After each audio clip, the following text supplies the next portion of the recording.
Welcome to the Dork Forest. Jackie and her pals will never bore us. Shameless confessions about our obsession will make us laugh and smile. So let's explore the Dork Forest and dork out for a while.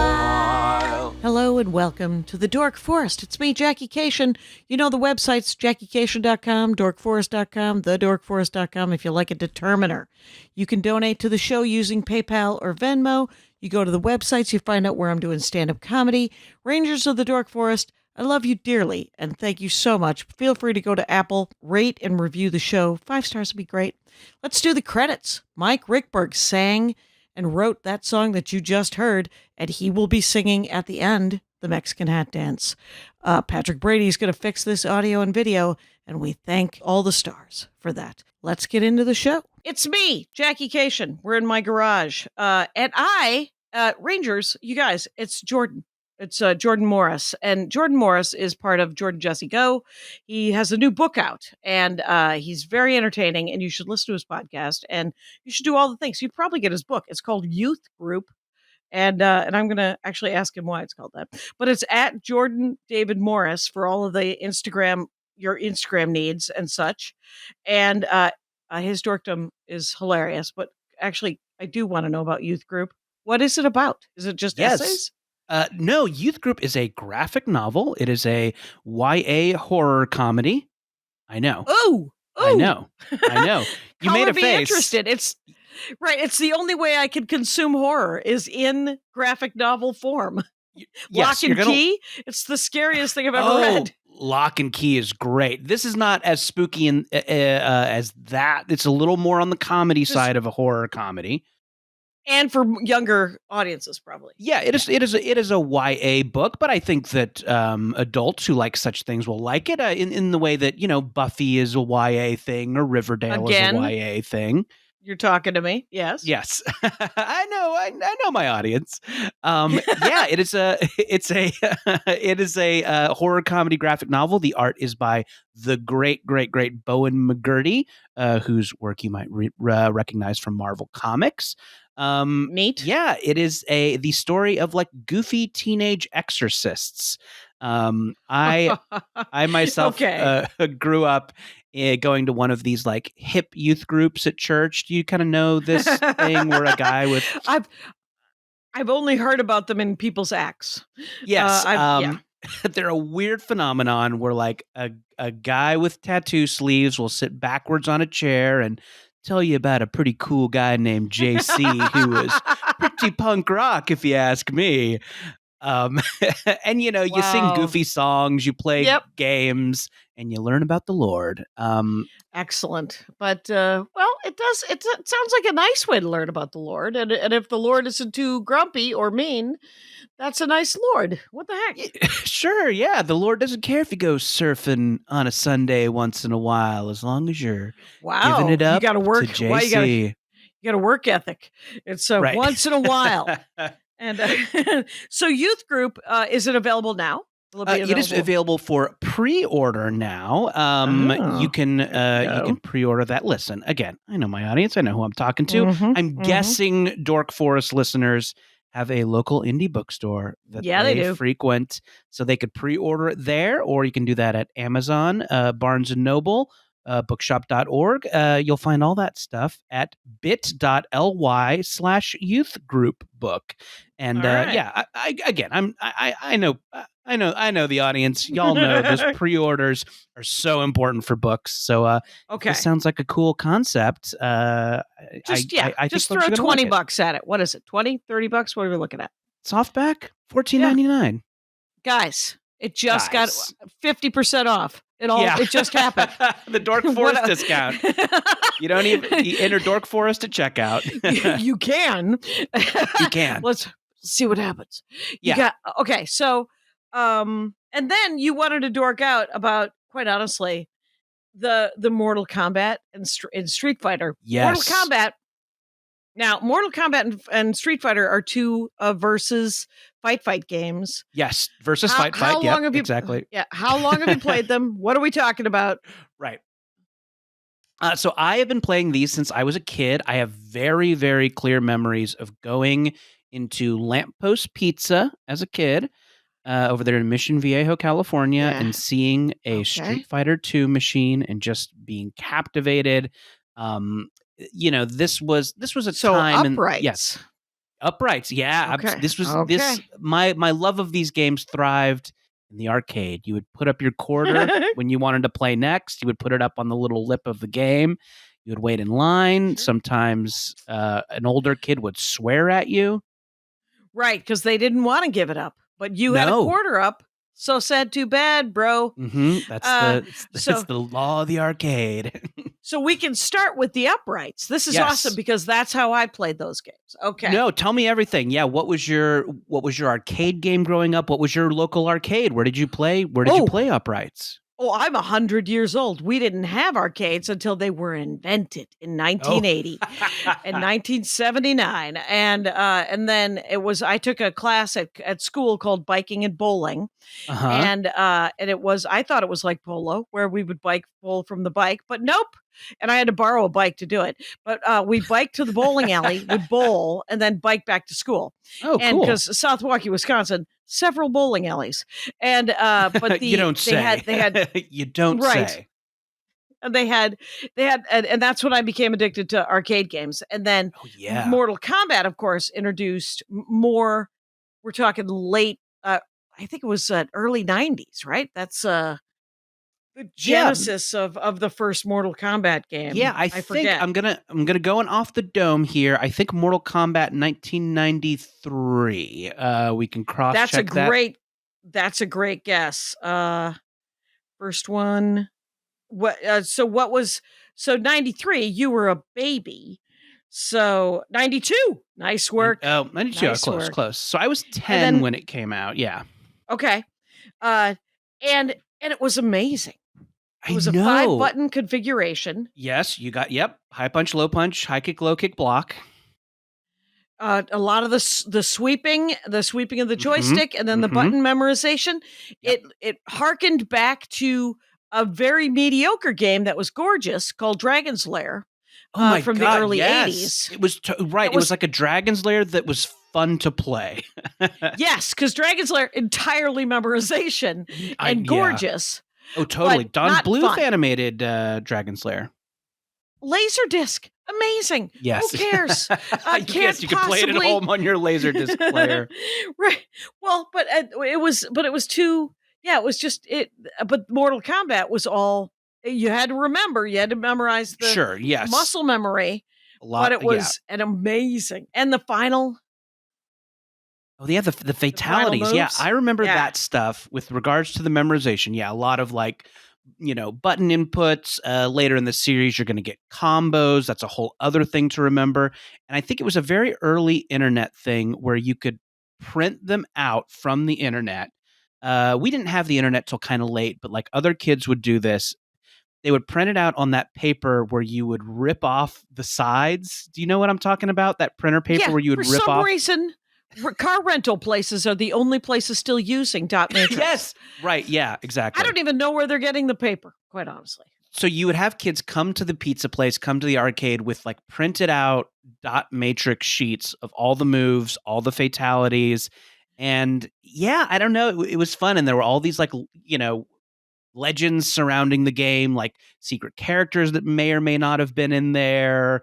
Just little Easter eggs where the programmers would pop up. Right. Yes. The toasty guy. Right. Yeah.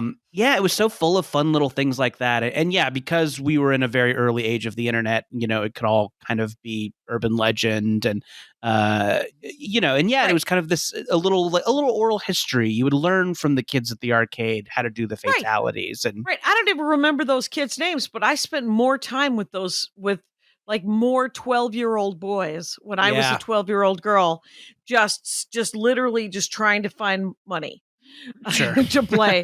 And what was your character? That first, Okay, I was team. of those two games. Street Fighter will always be my number one. Mortal Kombat, my nasty little side piece. Interesting. Street Fighter, my side piece, 6-button configuration, harder, didn't have the muscle memory, didn't put the hours in. That's okay. So, They're different games, different muscles. And I think you can love them both. But yeah, for Street Fighter, through all of the games, so when you're serious about these games, you have a main and you have a backup. You have a main character, and if somebody's giving you trouble, you can switch to a backup, different strategy. My main or backup has always been Blanca, the Beast from Brazil. A green mutant with electricity powers. And interesting. Backup usually Chun-Li. So you might know her as the strongest woman in the world. A kind of fast character who can hit you from all sides. In this most recent Street Fighter 6. Street Fighter, Blanca's my backup, and my main is Lily, a kind of impetuous young fighter who can control the wind. She's a new character, and she's my absolute favorite. She absolutely fucking rules. Okay, so Blanca, fighter of the Street Fighter, green skin, orange hair, and Cammy? What is Cammy? Oh, Cammy is a special forces character who in some of her iterations is wearing a thong, and people are very horny for her. Grumpy about it? Oh, there you go. Or grumpy. Yeah. Sure. Yeah. Depends if you're into animated thong. Right. Yes. So Cammy inflames the passions in one way or the other. Right. So what is Blanca's character? What's the moves? Blanca is a charge character, so that means you're holding the joystick in one direction. So you're either holding back or you're holding down, and then at the right moment you'll flip to another direction, and you'll hit a button and you'll do your special move. So he has the ball attack, which you kind of fly across the screen in a cannonball, and that's great for closing distance. That's great for And Street Fighter, it's all about distance. It's all about how far away you are from the other person or the other character. That's interesting. So something where you can play with distance is really helpful, and that's why I think Blanca's a great character. And then he's got the classic electricity attack, which is great, great to combo into. You can he kind of like gets an electricity shield, and it's great for when you're in there close. You can get in a couple of hits, knock him out with that electricity shield. Feels great every time. Is the electricity a ranged attack, or is that a melee up close? Resorts? Jackie, great question. This is an up close attack. Okay. I think maybe at some point in the game he's able to throw that electricity kind of with some other kind of moves, but it's usually like with Blanca, he's a smothering character, so you want to get close in. Okay. Yeah. So are they and then are there finishing moves in Street Fighter? They're not. Street Fighter has always been pretty PG-13. The violence is a little more cartoony than in Mortal Kombat, although, Mortal Kombat is cartoony in its own way, but there's a lot of, heads getting ripped off, spines being extracted. And spurting cartoon blood. I mean, sure. It has its own. Yeah, and then all of a sudden you see a skeleton. So yes, I would say that Street Fighter is much more, we're fighting. Sort of like Dragon Ball Z, and always had that kind of vibe to it. Exactly. And everyone kind of likes each other in Street Fighter. It's like kind of fighting for fun. And the new one kind of has this mode where you run around this city and you can basically just start fighting anyone who lives in the city. And it's in this kind of genial, let's do it kind of way. And you fight them, and then they just go back to normal, and you can buy a tiramisu from them. It's beautiful and very, very weird and funny in its own way. That's super weird and funny. Okay, so what is the storyline of Street Fighter? Is there a yes? So is this another good question? Yes, amazing. This is the greatest podcast I have ever done. Can we do this once a week? Well, and it is the point of the podcast to please celebrate. Yes. And I don't know it, so yeah.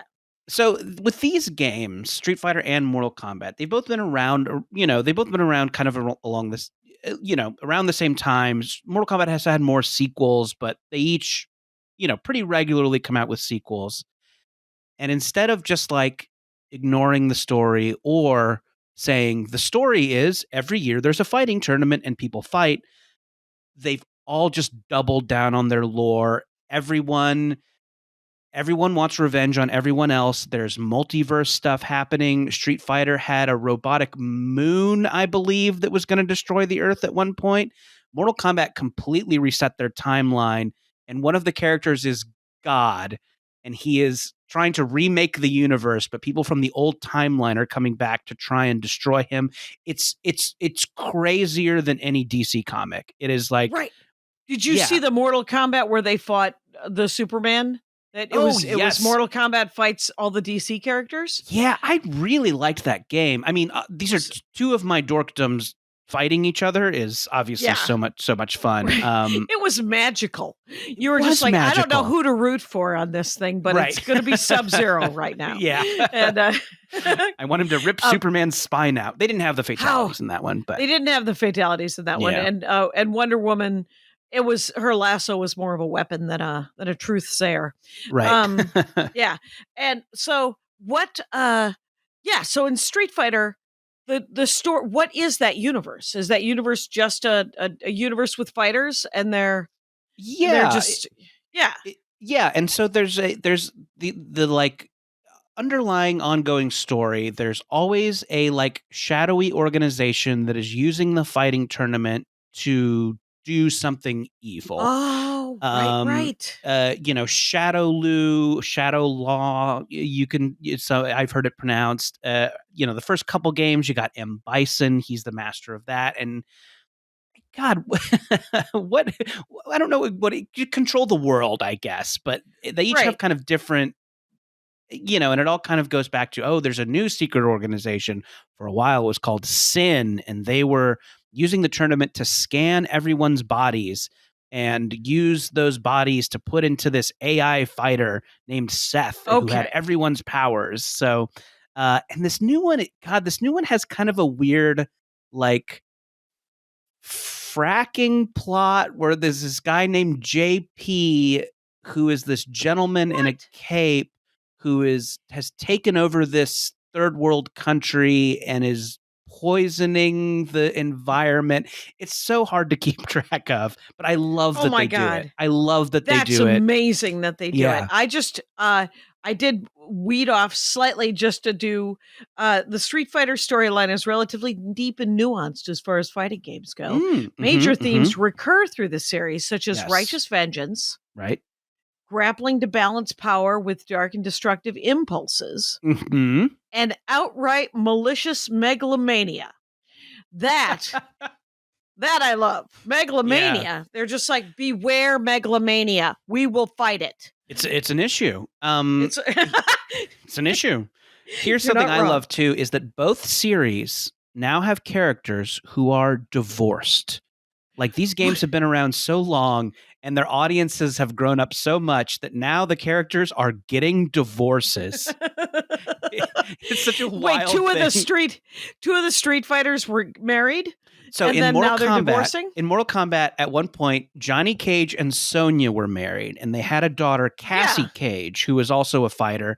And in the one before this, I think it was Mortal Kombat 11, they were divorced. And they had to like work together, and they, that makes for great cinematics. That's the greatest cinematic in between levels. And then to fight your ex and like gouge their eyes out is such a funny conclusion to go to. Cathartic, Avatar kind of. Fine, all right. And in the most recent Street Fighter, Ken, I believe, was accused of terrorism and so had to go on the run. And while going on the run, his wife divorced him. So sad. I like that they all have very Japanese names until we get to Ken. Ken. He's Ken. Just Ken.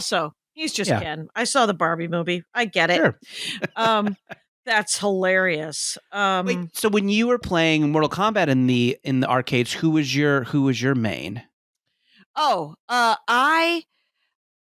It was Katana, I think. It was with Great the choice. With right. the fans. With the fans. I liked it because she was a badass woman. Yeah. I wasn't as good with Sonya and stuff. I did also really like Scorpion a great deal. Yeah. Even though he was a bad guy. Sub-Zero I enjoyed a great deal. Very funny. Shang-Chi, too hard. Though here was one of my things, which was, of course, it's almost like watching guys play guitar. Right. If you stood behind a guy and watched him play Mortal Kombat, nothing more flattering.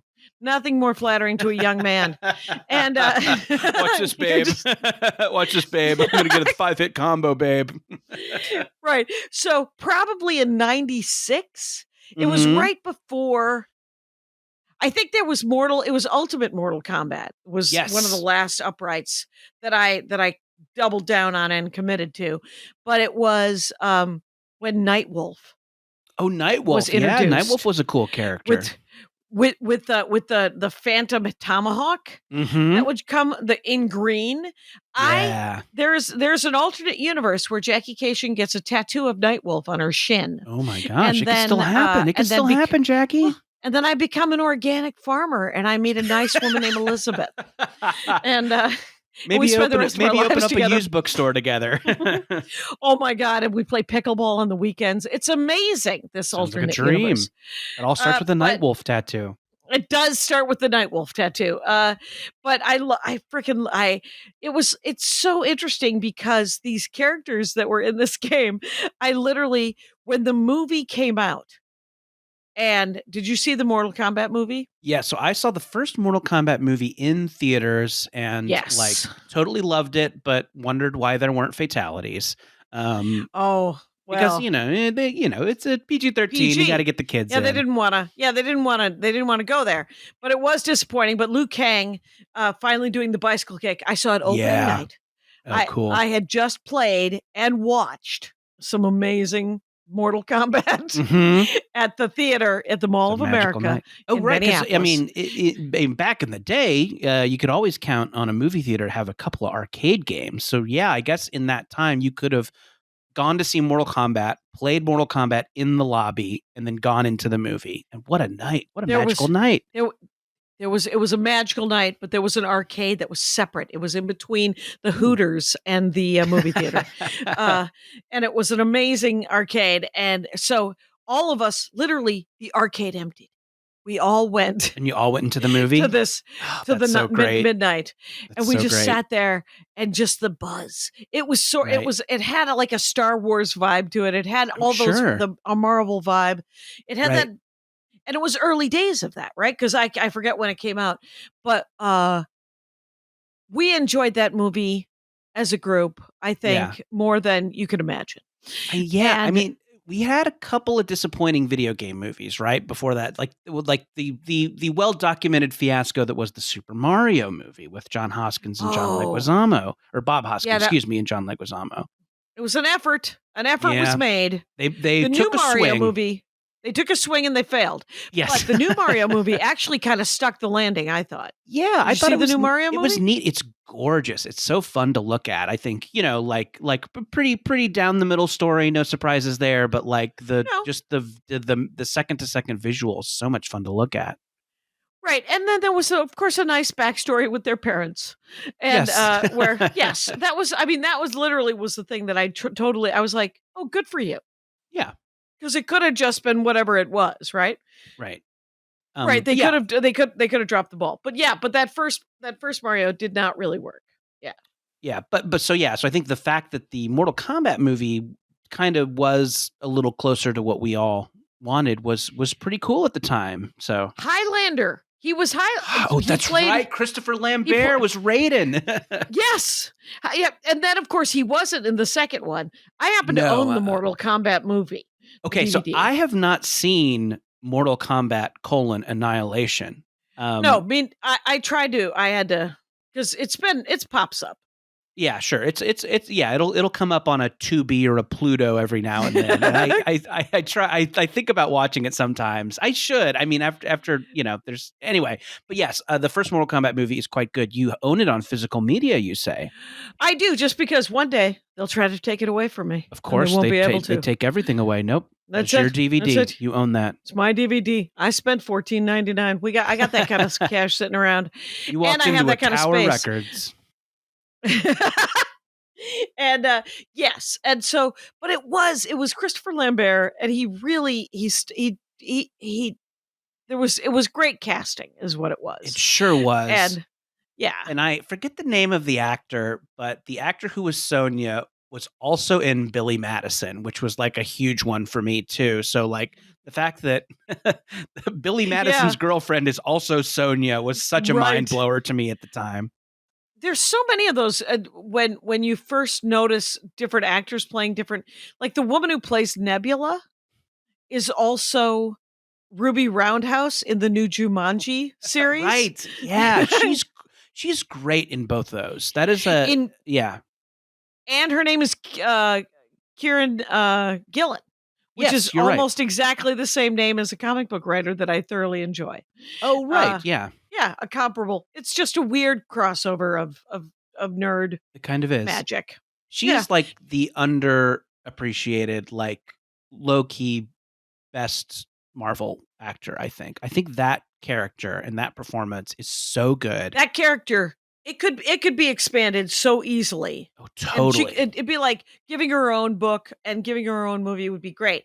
But they choose they don't. So different podcast. Yes, yeah, different podcast. They make a lot of choices over there at the Marvel HQ. Not choices I would necessarily make, but I understand. I mean, I'm predisposed to like things. Sure, of course. Sure. And hence the Dork Forest. Right. but the here's my quick question, even though I don't want to get away. No. Is there a Street Fighter movie? So, great question. So there was a Street Fighter movie around the time of the Mortal Kombat movie starring Jean-Claude Van Damme as Guile, as the all-American Guile.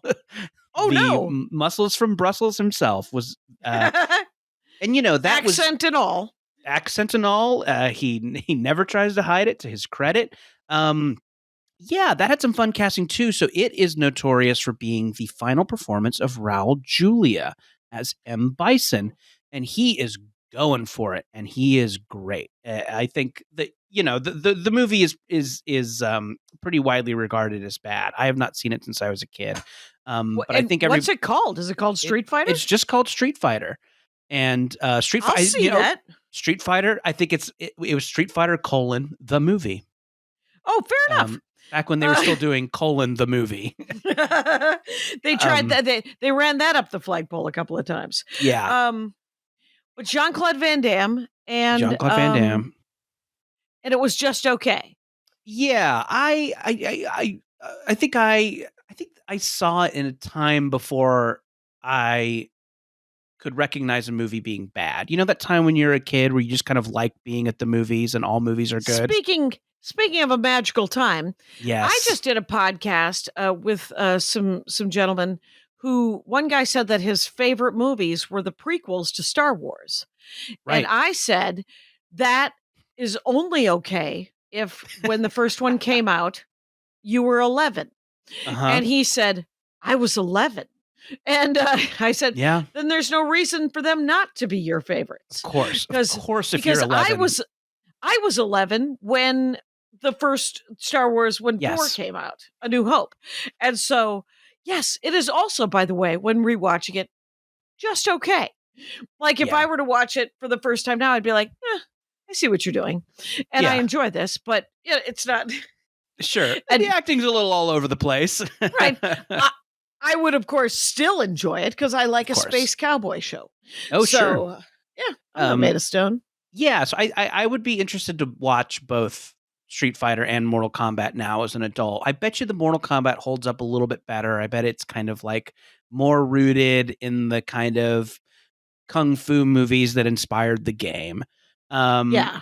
I think maybe Street Fighter was going, was trying to be this like military action movie, which is like, it's not what the game's about. Oh, But I think they tried to kind of lean into like the Van Damme of it all. I don't know. But anyway, the Street Fighter movie is not about a fighting tournament. And I think that's a mistake. And then they kind of tried to do a thing called Street Fighter The Legend of Chun-Li in the kind of 2010s, I think. And it was just a movie about Chun-Li. And I think it had its pleasures, but I remember being kind of a bad movie. Vega, played by Taboo from the Black Eyed Peas. Well, that's interesting. Yeah. That must have been. The thing is sometimes you look at the casting and it's a musician or it's like a wrestler or somebody, and you're like, I bet they're a fan. Yeah. Right? Like I don't know if you saw the new Dungeons and Dragons movie. Oh, I did. I kind of liked that movie. I thought that movie was a ton of fun. Ton of fun. Just watched it again because it's streaming. Yeah. And saw it in the theater and then just watched it even better the second time. Dungeons and Dragons. I bet. Yeah. But I would say I would posit this without any actual information. Chris Pine played D&D as a child. I believe that's why he's in that totally movie. believe it. Yeah. Yeah. Yeah. I have no idea why what's his face is in it. 2 weeks notice. Hugh Grant. But he was amazing. And he really he did great. It was smarmy bad guy instead of smarmy good guy.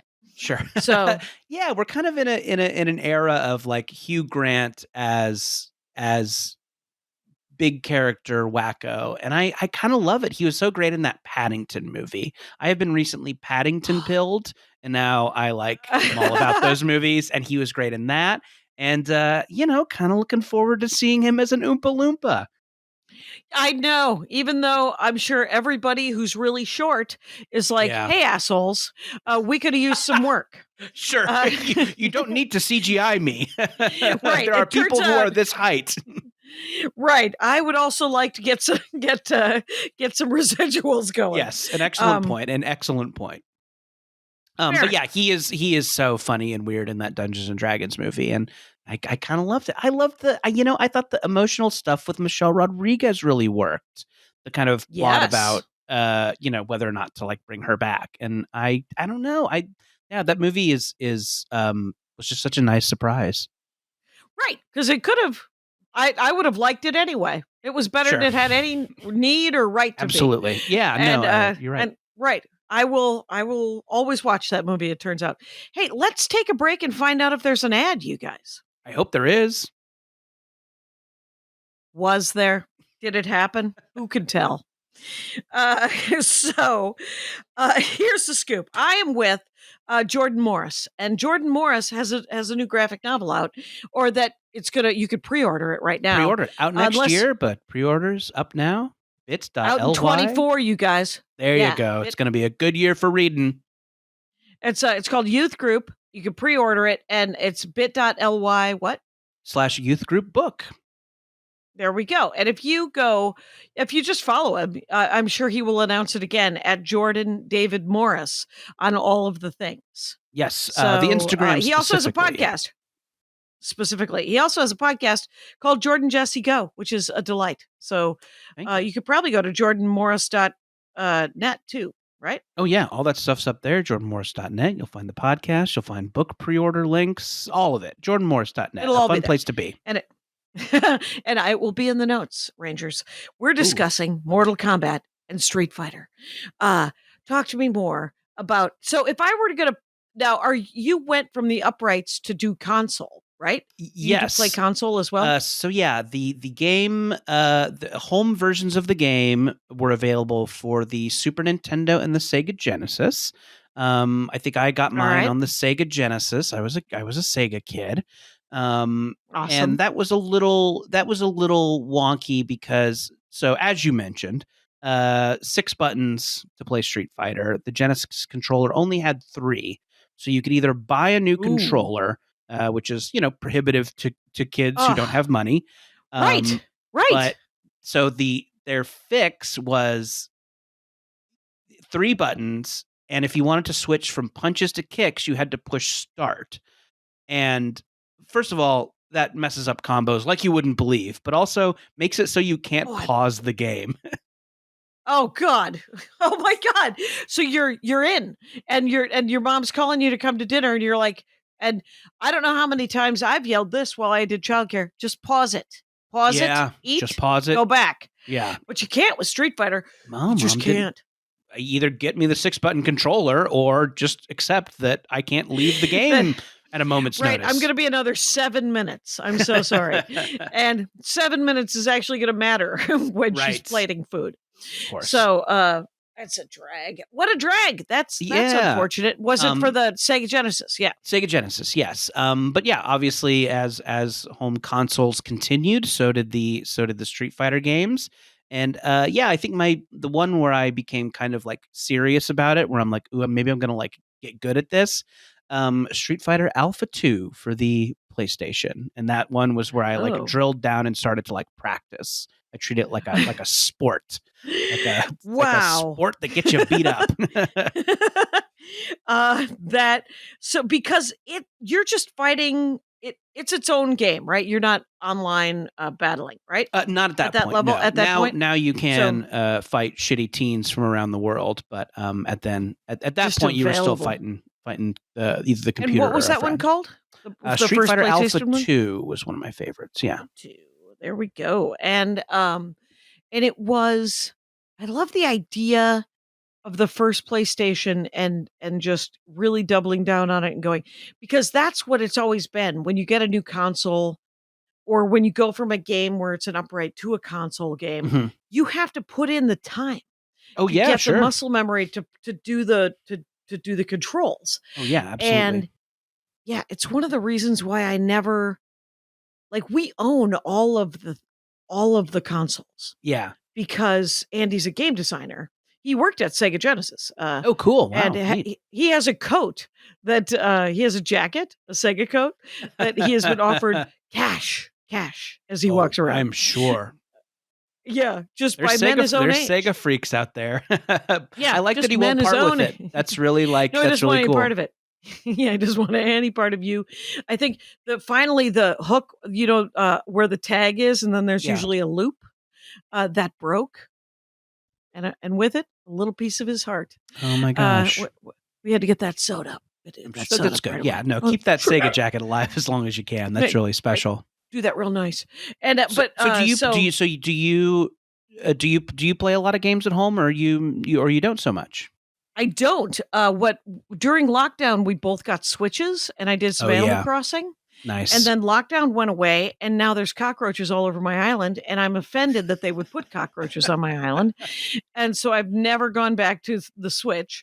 But I did get a new game. I got a great game. I got a Pokemon game for Christmas last year that I still have yet to put into the damn Switch, because I am playing the game I'm playing and have been playing probably almost for 10 years is called Marvel Puzzle Quest. Ooh, and I'm a Marvel Snap guy. You're a Marvel Snap guy. That's Jordan of Jordan Jesse Go. There's Andy. Hello, Jordan. Hey, Andy. It's a cameo. I'd love to see your Sega jacket at some point. He'd love to see your Sega jacket at some point. We're doing a Mortal Kombat and Street Fighter. Doesn't have to be now. Yeah.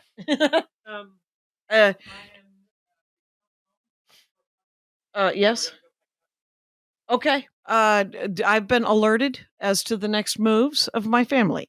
So there we go, you guys. Right now, Andy and his mama are going to go get vaccinated. This is a great time for me to tell you to go out and get vaccinated. Sure, absolutely. If you're over 50, get the shingles. And and here it is, October, get a flu shot. Yeah. And there's a new COVID vaccine. So many great vaccines out there. There's a lot of great vaccines out there, Jordan. Thank you. It's always last episode, by the way, we got a cameo bark from the dog. That's the great thing about doing it in the garage, you guys. You get to be part of my life. Okay. So I don't so you play Marvel Snap, which I tried to switch to, but I saw that it would consume my life. And Marvel Puzzle Quest has already consumed my life. But I have a question. Can we talk a little bit about the Marvel Snap? Yes, absolutely. I want to hear about Puzzle Quest too, because I know there's a lot of Marvel mobile games, and I got so into Snap, I kind of want to either switch or branch out. So yes, we can talk about Snap, but I definitely want to hear about Puzzle Quest. Okay, well, Marvel here's the great thing about Puzzle Quest, and I this is my question about Snap, is how deep into the long boxes they go for characters. That 10 years that Marvel Puzzle Quest has been going on.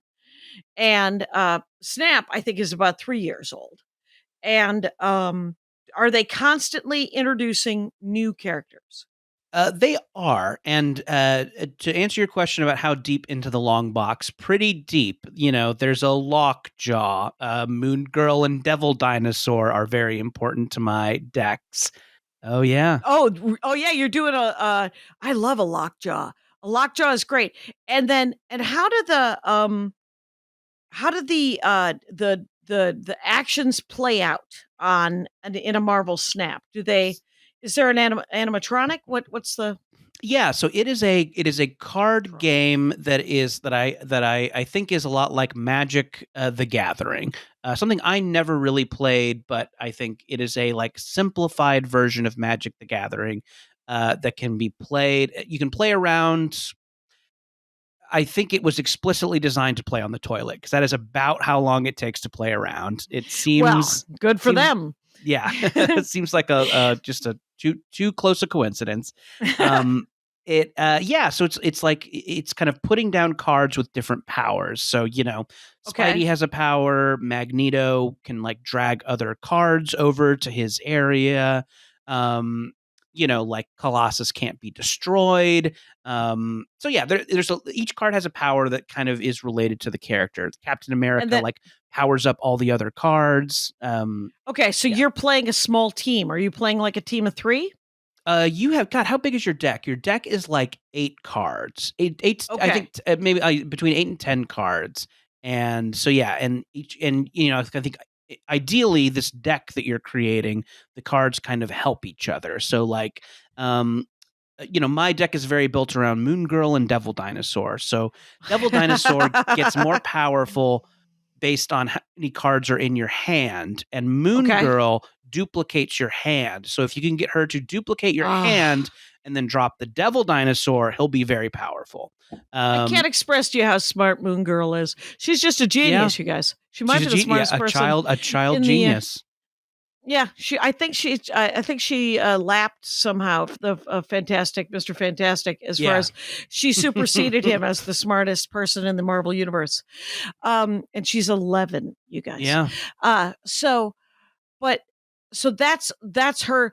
So they're it's a lot like that in Marvel Puzzle Quest. You pick, but in Puzzle Quest you pick 3, and then when you play the cards, see, if you were to look at Marvel Puzzle Quest, it is essentially Candy Crush, right? Okay, it's essentially a match 3. Love it. So, and match 4, match 5, as many as you can match. And what you're doing is you're powering up their powers with those matches. It's the mana that you need to use a Magic the Gathering term that you would need to fire off the powers. And some of the powers are so hilarious that they'll take you out of the game. I remember, I can't express to you the first time I played Thanos, and you're fighting a team of 3. And if you fire off if Thanos is on your team and one of your characters or any of them kills one of the other team members or defeats them, Death shows up and hits the entire team for another 1,500 points of damage each. Love it. And the first time it happened, I laughed, I tell you. I was like, you guys are absurd and awesome. Yeah, and, that rules. That totally rules. Yeah.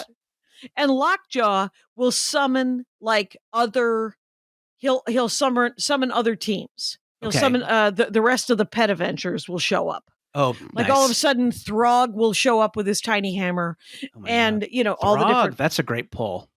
Yeah, it's crazy. Right now, the most current pull is, I forget. Oh, he's a Howard the Duck arch enemy. Okay. He's Dr. Bong, Bong. Okay. You're holding up Dr. Bong. That is not okay. So he's a bell. The Bong is a bell, and he's not a pot villain or something like that. I'm not gonna lie to you. In the comics initially, there was some marijuana illusions. No. In I Howard know, the Duck? shocking. No. In Howard the Duck, yeah. It's a world gone mad. I'm a gawk. So, yeah, it's he is That's really funny. a lot. Yeah, yes. I don't know too much about Howard the Duck other than he was the, focus of the terrible movie. But yeah, I mean, I guess he is a Marvel Comics character with a rich history. And he is one of the characters. And there's always a storyline, and they rehash the storylines. They don't write new storylines in Marvel Puzzle Quest as much. Like I've been playing it, I'm not even kidding, probably 6 years. That's wild. 5 years. And every day you play with Deadpool every day. And Deadpool has an unlimited quantity of whales that he can drop on people. And so he can either drop one whale or if you saved up enough, all the whales. Many whales. So yeah, like my go-to team right now is actually Beta Ray Bill. Oh, cool. Okay, great. Carnage. Carnage and Okoye. And Okoye, if you collect silver tiles, if you collect the silver discs, right, it essentially is exponential. It multiplies everybody else's hitting powers. And Beta Ray Bill has a ship that will kill you for 69,000. I mean, the point levels are ridiculous. Yeah. So, but I like the idea of cards with powers in Snap. Yeah, it's neat. And I think both these games, like, are replicating one of the great pleasures of comics, Marvel Comics specifically. It's like those team ups are so much fun. And it's like the Avengers are great. The X-Men is great. You could like argue about who the best X-Men team is, till Kingdom Come. And it's so fun to like be doing those team ups in these games. It's like it's such a fun like story meets gameplay thing. I really love it. I'm gonna play Puzzle Quest. It sounds like a goddamn blast. It's a really fun, and I will say that the conversation that comes, because Andy and I will just, as every morning we wake up and we parallel play. We couldn't be more adorable. That's great. But the other morning, we were playing, and we had to fight every day. The daily, you have to fight a certain character, and the character I had to fight was an Incredible Hulk, and it was a matchup. Was the Thing versus the Incredible Hulk, and I said out loud to Andy, "Do you think the Thing could beat up the Incredible Hulk?" That's the question. That's the eternal question. That's what I was told, that this is not the first time someone has thought of this question, Jordan. Other people have thought of this question and have thought to themselves. It's come up. And and people have discussed it at length. And that's what Andy said. This has been discussed at length. And I said, and what is the resolution? He was like, there's no resolution. But the speculation is it depends on how angry the Hulk is. Right. It's the irresistible force in the immovable object, right? I mean, it's that. It's the question with no answer. And it also probably depends how close it is to clobbering time. Right. If it's real close to clobbering time. And Thing has an advantage. But if you're, a couple hours away from clobbering time, the thing's going to be less effective. Even with both hands, sir. Yeah. And so there is actually a very good Fantastic Four arc that just finished that I believe Dan Slott, though God knows it could have been Mark Waid, that wrote. I'd have been Ryan North. Anyway. Ooh, I don't know Ryan North. Oh, he actually, I read some of his Fantastic Four comics recently. He is a writer who I love to follow. Ryan North, get on it. The man writes a good comic book and also a good fun nonfiction book too. Ryan North. He did some Fantastic Four comics that I got a collection of, and they have an overarching story, but it's a little bit of an anthology thing. One story about each member of the four. Cool! They're terrific. The kind of emotional stuff is there. He's a very funny writer. Fantastic Four can be such a blast when done well. Well, that's what it had never done. I had tried to read a couple others over the last. I've only been reading comics, and when I say only, I feel like it's plenty of time. But when you talk to somebody who is a long box, you can't fight the. I've been reading them since I was 13, and I'm 60. So that guy is going to be able to let me. And I love talking to that guy because that guy knows things. Of course, They yeah. always You know. can get some good recs from that guy if he's not being a dick. I'm 20 years in. 20 years into reading comic books. 2003. They're quick to read, so you can read most of the comics in that time. Well, and the weird thing, and it started because they're quick reads. Andy would leave them around the apartment, the house, and then I'd be like, "Oh, well, they take 20 minutes. All right, I'm in." And then all of a sudden, I'm like, "Well, where's the next Doctor Strange? What's happening?" And he was like, "This is how I get you." Yeah, next thing you know, you're digging through a cardboard box in a convention center. Oh, I'm never doing that. That's where you draw the line. It is sadly where I'm terrible at thrifting as well. Totally fair. I refuse to. You know what? I love a thrift shop that is separated by color. Oh, that is nice. Yeah, I've been looking for a red shirt. Oh, good. Here's an entire rack of red shirts. Okay. I'm pretty dapper. I think people have always said it. Oh, sure. Yeah. A lovely Powell's Bookstore shirt on now, right? Is that sure? Yeah. That's Speaking what that of places you can pre-order Youth Group. Anyway. There you go. Jordan Morris, you guys. Yes. Youth Group. But I will say this. Let's bring it back to these games just because why not? Oh, sure. Yeah, let's do it. Have you ever, because you wrote Youth Group, have you written other comics? Yeah, so I did a graphic novel that came out. When did that thing come out? 2 years ago, called Bubble, based on the scripted Max Fun podcast of the same name. I co-wrote that with a great writer named Sarah Morgan, and the art is by the great genius Tony Cliff. So Bubble out there in stores, still available, still very good. And I've written a couple Archie comics. I've written a couple of comics for Archie, and that's cool. The man that you and I are both huge fans of, the aforementioned Mark Waid, I used his Archie comics as kind of like my main inspiration. I loved his Archie so much. And just when I started to write mine, I was like, oh, I want to try and do as good a job as Mark Waid did. I am not as good a writer as him, but it was such a wonderful inspiration. He did such a great job. You're a different writer than him. And course, yes. And I will say this is that to read his Archies also can populate your universe if you're writing in that universe, right? Yeah, totally. What a great idea. Yeah, no, his Archies with Fiona Staples are so beautiful, and folks. Fiona Staples. Oh wow! Jeez, I know one of the great geniuses. She's of an comics. amazing Oh artist. my god, yeah. And now, so yeah. Oh, sorry. Go ahead. Did you ever read or the horror Archie series with Robert those are Hack, the ones I've been writing. Yeah. So you've been writing the horror ones. I have been. It's so much fun. I've kind of had a couple of fun like horror assignments lately with Youth Group and these, so it's been kind of fun. I still try and make them funny because the heart of Archie is gags, but right. I remember that episode of Friends where Chandler was writing an Archie. Oh, I didn't know. I haven't seen that. Oh my gosh. It was in the alternate universe where Chandler has a job and he gets a job writing Archie, and he writes about how Jughead is his butler, and Archie keeps asking for things like malts without any lumps in it. Okay. And it's a parallel story to him being Joey's assistant.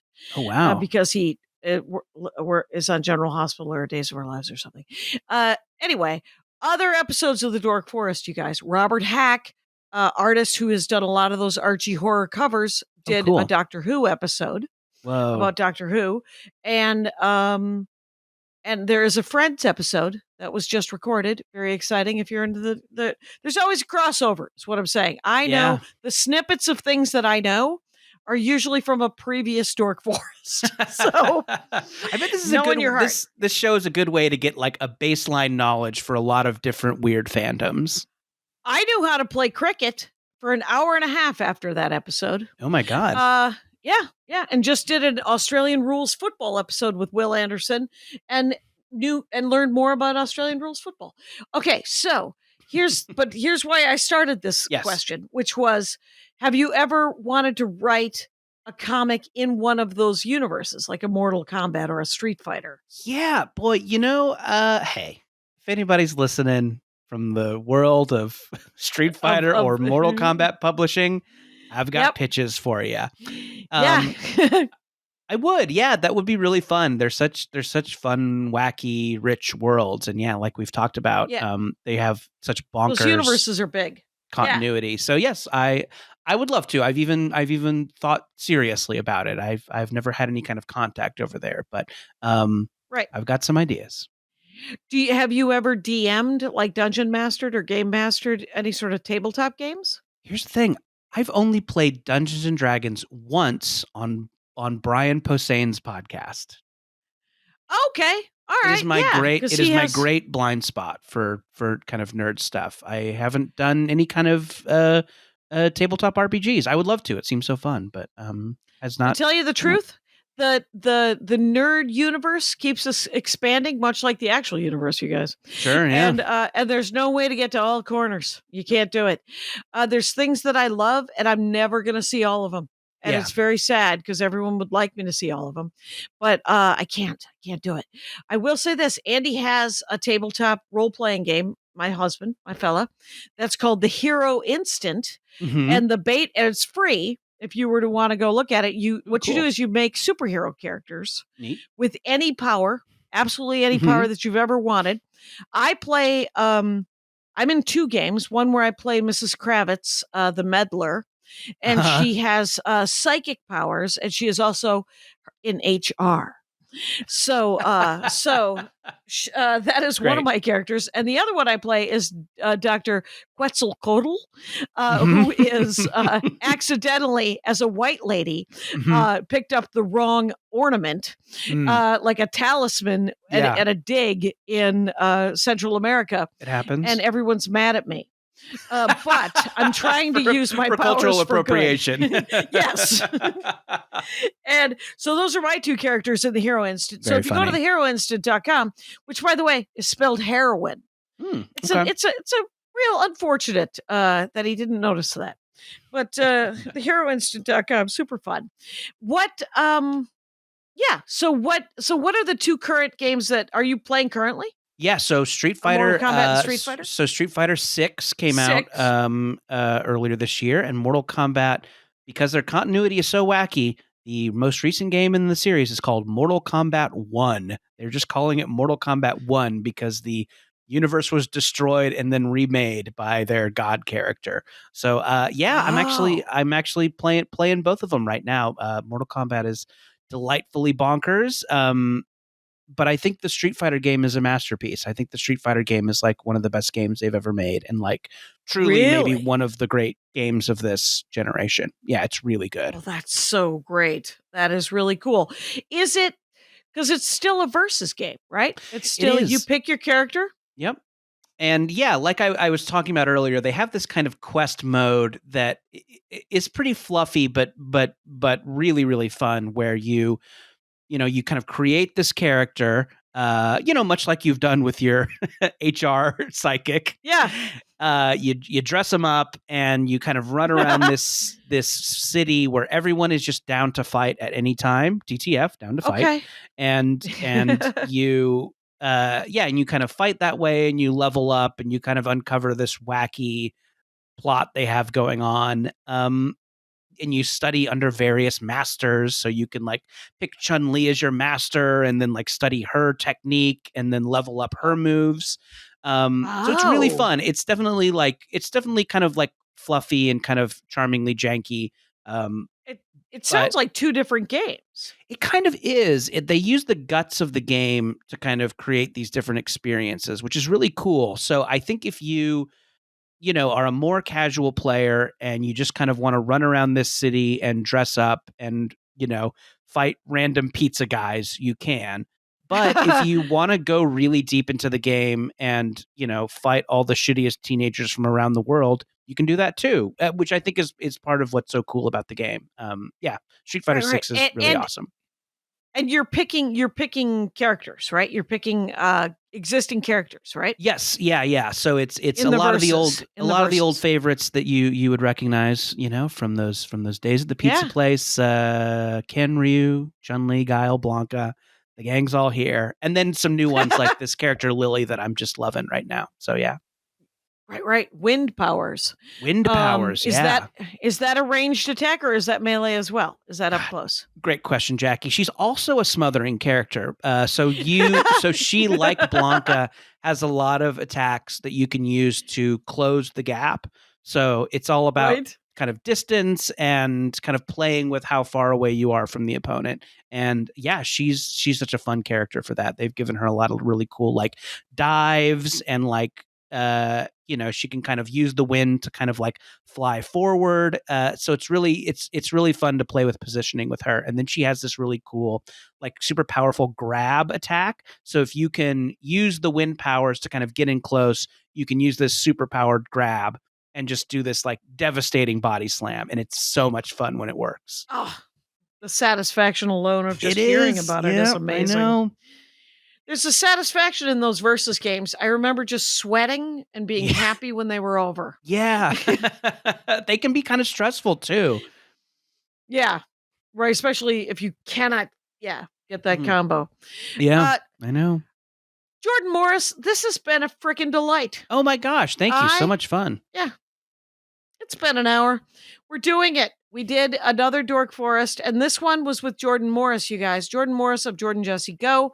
It's a podcast. If you go to jordanmorris.net, you can find out all about the new book, the new graphic novel. You can find out, he's on Instagram, and you can, all the things are at jordanmorris.net, but it's Jordan, JordanMorris on Instagram, but it's Jordan David Morris actually on Instagram. It is. Yes. I did not get, I'm kind of new to Instagram, so I was not able to get Jordan Morris. So I went Jordan David Morris. Is it the best handle? I don't know. I'm stuck with it. So you're in for the duration. Yeah, sure. And so be it.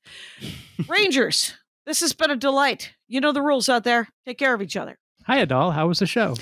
Well, Jordan Morris of Jordan Jesse Go of Max Fun fame of my other podcast network, right? Jordan Morris. Jordan Morris, who, by the way, is writes comic books.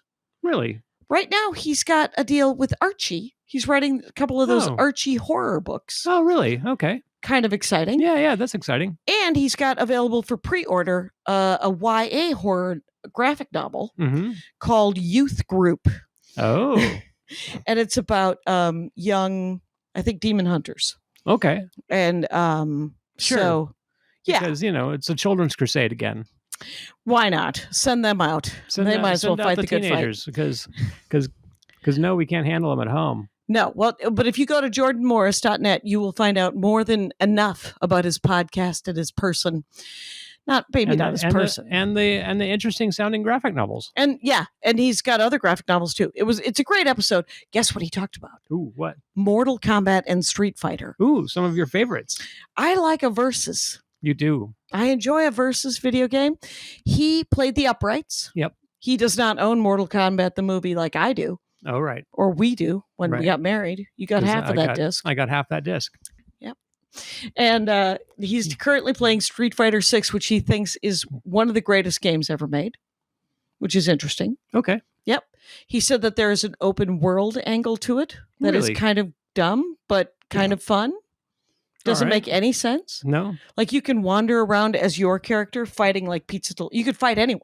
Well, pizza delivery guys. Yeah. Mortally, probably. What? No. In the street. In the street. Right. Yep. You can't go inside because it is Street Fighter. He says it's weird because there's no tournament. Oh, really? Yeah. And it's like Mortal Kombat's always a tournament. Right. But Street Fighter was always you just going through the streets fighting these people as you go. Right. Right. So that makes sense. But it was a street tournament, I think. I don't know that it was. Okay. He was pretty psyched about your Dreamcast jacket. Oh, yeah. Because he was a Dreamcast kid. Right. And it's a pretty exciting jacket. I haven't worn it in months because, it's been 180 degrees here. It's 180 degrees. One of my favorite things about Jordan Morris was that several times during the program, he kept saying, great question, Jackie. And then he would answer it. That is great. It's really everything I want out of a show. Great answer. Damn it. I did not, but it's a great episode, and I'm so glad. Great episode, Jordan. My hat. They're dancing around my hat. My hat. Well, what do you think of that? If it looks like a Mexican hat dance and it sounds like a Mexican hat dance, it's most likely a Mexican hat dance. So take off your hat and let's dance. Yay! Oh my God. Why don't we just call that as the end of the show?